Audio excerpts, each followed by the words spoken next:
nasa rito, ayan. Sa echo, ayan, minus and plus. Ayun yung adjustment. Pati ito sa music.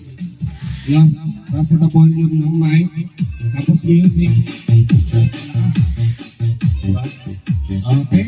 Tapos ito po may mic priority. Baka mamaya makita. Ayan. Pag naka-on, pag nagsalita kayo yung sounds mo, kasi may priority. Ginagawa ng mga MC, no? Ginagamit. Hindi mo na kailangan lumapit para hindi kung sana siya mawawala.